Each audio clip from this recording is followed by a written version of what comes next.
So what's going on? Here's your Arcana Astrology Oracle reading for the day.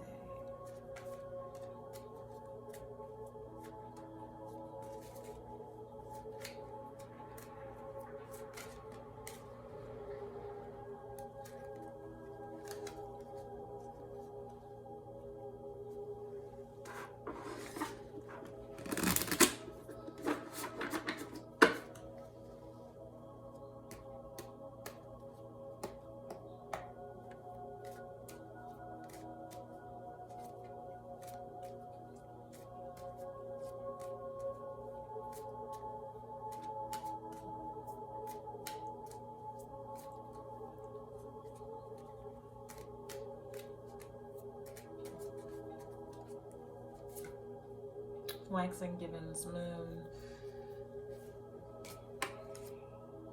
11th house, 4th house, Sun, Leo, Juno, Scorpio.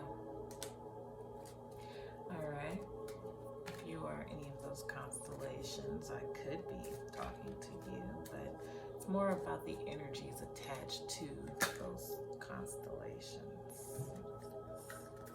Okay, keep it. Alright, so starting on the right side, what we've got here is someone who is stepping into self-worth, self-love, someone who's becoming very clear about what it is that they offer, understanding how to communicate that. I see birth. Juno is about birthing something new, sometimes affiliated with, actually think about the movie Juno, right? That was all centered around the pregnancy, but all these immature emotions, really going through the maturation process. So if you don't know what the movie is, maybe look it up. There's some really fun details in there about adolescence and emotions. And then there's Scorpio, right? This transformation, this deeper knowing, this dealing with something supernatural, right? So birthing something that's almost supernatural. I'm getting something majestic, being able to move through this energy without effort. I'm hearing embodiment, but when I think of Leos, I do think about like what stands out about Leo. So, and because of the color, it's like something high vibrational, shrouded in some type of gift, divine gift, right? It is transforming on two sides, right? So I say that because Scorpios often observe and see more than they'll ever speak on, right? And then you've got death, but you've also got sexuality, right? So, you know, when you come together with someone and you engage in a sexual act, the possibility that who you currently are without a connection, creating a child, there's the opportunity that you two could die in your current identities, right? So this is about something coming to an end, right? Something in the personality, something in the spiritual warfare, some knowledge of secrets, insidiousness, like I keep hearing that word diabolical. Maybe some of you are dealing with individuals you find just, you don't register the line of thinking and it just seems diabolical, and not so much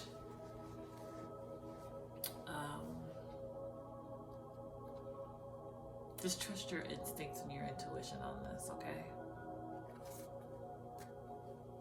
Now in the center of that is the sun, right? So no weapon formed against you shall prosper.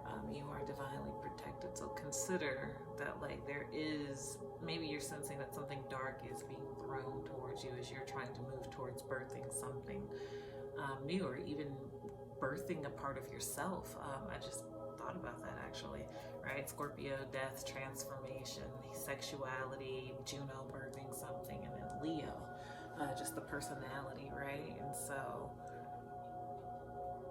whoever you are, wherever you are, sitting with yourself in this moment, right? And really looking at like some of these really great qualities that you have, and moving out of this energy where it's almost like this is new to you, right? And so it's this very real notion that you know, you're awakening to who you are, right? There's a transformation in play where you are no longer unaware of the light that you carry. Then over here on the left side, we've got 4th house, affiliated with the sign of Cancer. And then we've got 11th house affiliated with the sign of Aquarius. Okay, but the thing about these houses in themselves just makes it a little bit different than the actual archetype you see. So 4th house, Cancer, Cancerians, right? I always think possessiveness, right? Emotional possessiveness, right? So this is about possessions, the emotions around what have you established for yourself. That's what's coming through, right? It's you waking up to your maturation, recognizing what needs to change, and you trying to call that stability into you, right? You being aware that like, hey, excuse my language, I got to grow the fuck up, right? And then you've got this 11th house, right? And so you just, there's something about your approach to things, that innovative technology space. So you are someone, you could be on the internet, right? You could want to leverage what the internet offers as far as work-life balance, right? So are you considering being an influencer? What does that really take? Or is it coming into an understanding that like wherever you're going, it's not going to be just small town, you know, home life, friends, right? So something about your home and the masses, right? When I say small town home life, right? Cancer's affiliated with home. 4th house is affiliated with Cancer, and Cancer's affiliated with the home. So it could very much be that like, you know, you're well known in your small little city and town, but you're outgrowing that. Maybe like, you know, with that Leo in there, that personality, maybe, you know, there's something in you that just knows it's time to move on. It's, you know, for something bigger and better. 11th house is definitely about bigger and better, right? Like expansiveness, right? It's also that affiliation with Jupiter. So it's not Jupiter, Aquarius, Uranus, Neptune, Uranus. So it's like, what are you actually moving towards? You can't really see it, right? But you just got an inkling and you're following it. So it's definitely something that moves you out of your comfort zone, you know, 4th house. So you're moving away from these attachments maybe that you've had. 4th house could represent attachments as well, right? And so if you're not familiar with attachments, look into that. Is it a secure attachment? Is it an anxious ambivalent attachment? Or is there some type of approach to something, right? Have you learned to approach it in a certain way that's a little unorthodox? Aquarius is definitely, this 11th house is affiliated with unorthodox methods. You know, these are your deviant geniuses. So sometimes the behaviors look so rooted in darkness, but they serve a purpose for the light to break through, you know? They're just very harsh. So sometimes it's unnecessary, right? So maybe even considering how you're showing up personality-wise that's unnecessary and or accepted, right? Because you still have the sun at the center. And I say that because it's waxing, Gibbons, moon is there. So something is, you know, it's naturally falling off of you. So something, it's almost like you're glowing up, literally, like you're just naturally falling into this new role. And this new role is going to birth you a ton. Falling into this new role, Leo, right? When you think of Leos, think of what role do they play, right? Like Leos are performers.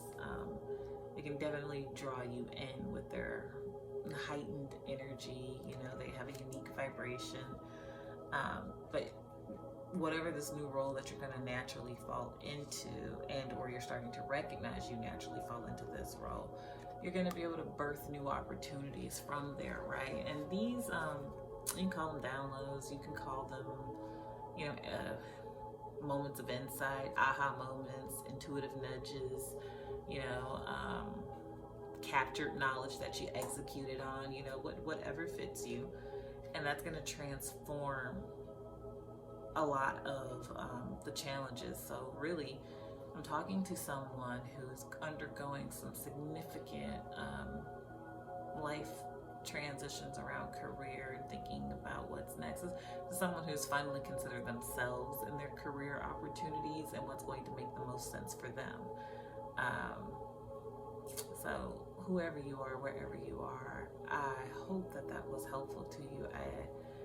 I don't have much more than that. So remember, not every therapist is a healer, not every healer is a clinician, and not every clinician will minister to your soul. You can book your session at tactfuldisruption.co.